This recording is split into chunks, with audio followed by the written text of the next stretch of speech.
আজ রান্না করব মজাদার একটা রেসিপি। কই মাছ অনেকেরই পছন্দ, আর কই মাছ কীভাবে আজ ভুনা করি সেটাই তোমাদের সাথে শেয়ার করব। সবাই কেমন আছো? আশা করি ভালোই আছো। সবাইকে নমস্কার দিয়ে শুরু করছি আজকের ভিডিওটি।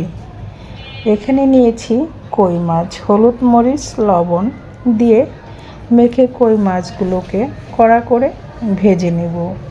এগুলো কিন্তু চাষের কই মাছ, আর চাষের কই মাছ অনেকেই পছন্দ করে না।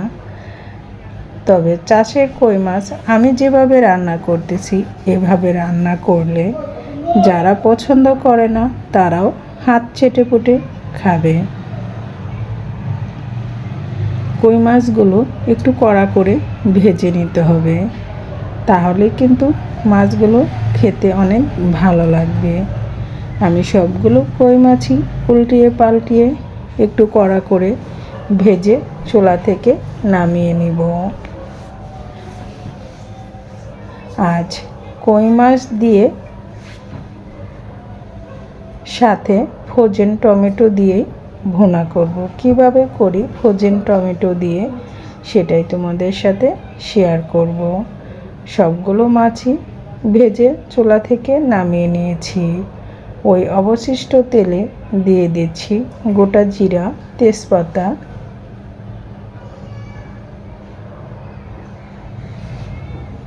আর দিয়ে দিচ্ছি গোটা রসুন, আর দিয়ে দিব পেঁয়াজ কুচি।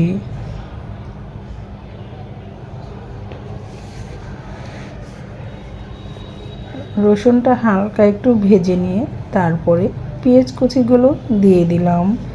এগুলো ভালো করে এখন আমি ব্রাউন কালার করে ভেজে নেব।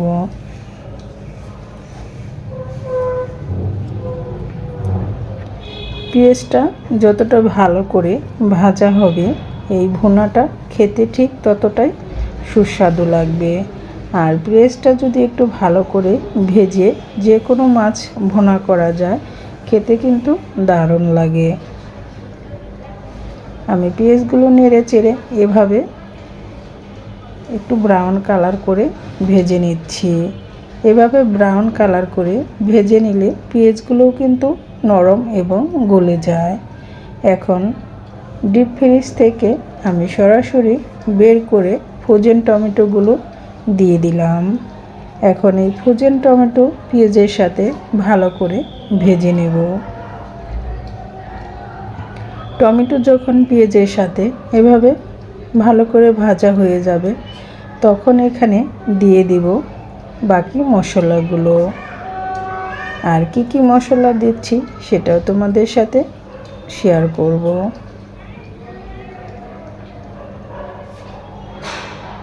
দিয়ে দিচ্ছি স্বাদ মতো লবণ, দিয়ে দিচ্ছি গোটা কাঁচামরিচ যা মুখের অংশের দিকে কেটে নিয়েছি।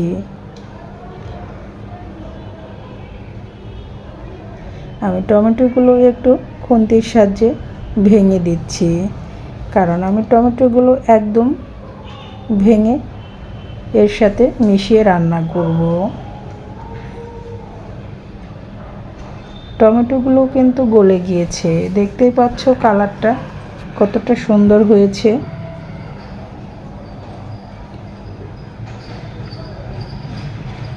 আমি সিজনের সময় টমেটোগুলো ফ্রোজেন করে রেখে দিয়েছিলাম। এখন দিয়ে দিচ্ছি 1 টেবিল চামচ চিনি। চিনিটা চাইলে স্কিপ করে যেতে পারো, তবে চিনিটা হচ্ছে স্বাদটাকে ব্যালেন্স করবে। আর দিয়ে দিচ্ছি এখানে হলুদ গুঁড়া, মরিচ গুঁড়া, আর দিয়ে দিব ধনিয়া গুঁড়া। সবগুলো মশলা দিয়ে এগুলোকে ভালো করে কষিয়ে নেব। এই মশলাটা অবশ্যই ভালো করে কষাতে হবে। এই মশলাটা যতটা ভালো করে কষানো হবে কই মাছ ভুনাটা ঠিক খেতে ততটাই সুস্বাদু হবে।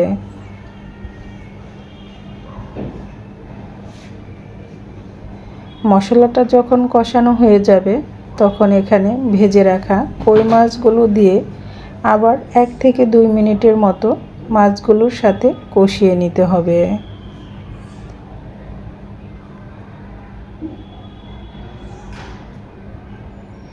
গরম গরম ভাতের সাথে কই মাছ ভুনা দিয়ে খেতে কিন্তু দারুণ লাগে। আর যদি এরকম একটা কই মাছ ভুনা হয় তাহলে তো কোনো কথাই নেই।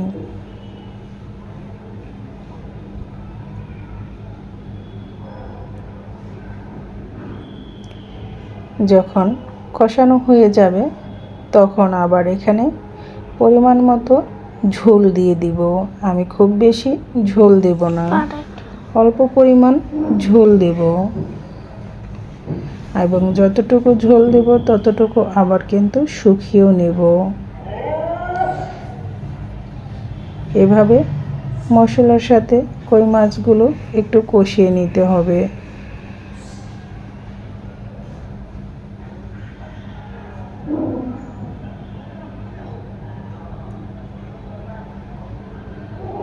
আমার কিন্তু কষানো হয়ে গিয়েছে। এখন আমি পরিমাণ মতো ঝোল দিয়ে দিচ্ছি।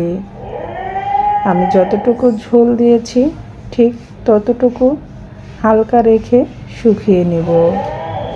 আর কই মাছ ভুনা ঝোল একটু হালকা হালকা থাকলে খেতে কিন্তু দারুণ লাগে। যারা এত সময় ধরে আমার ভিডিওটি দেখতেছো, একটা লাইক দিতে ভুলে গিয়েছো, প্লিজ একটা লাইক দিয়ে ভিডিওটা কন্টিনিউ করবে। আর আমার রেসিপি যদি তোমাদের ভালো লাগে, লাইক কমেন্ট শেয়ার করে আমার পাশে থেকে যাবে।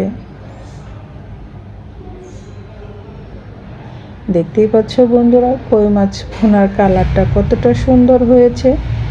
আর খেতে কিন্তু দারুণ ইয়াম্মি হয়েছিল, কারণ আমি খাওয়ার পরেই তো ভয়েস দিয়েছি। যদি আমার কই মাছ ভুনাটা তোমাদের ভালো লাগে তাহলে এই রেসিপিটা একবার হলেও ফলো করে দেখো। দেখতেই পাচ্ছ বন্ধুরা, ঝোলটা কিন্তু শুকিয়ে গিয়েছে। আমি এখন হালকা একটু ঝোল ঝোল রেখে চুলা থেকে নামিয়ে নেব।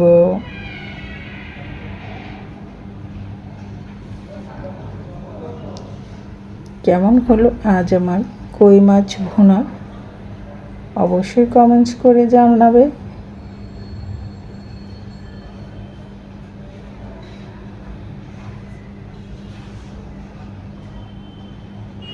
আমি সবগুলো মাছ নামিয়ে নিচ্ছি।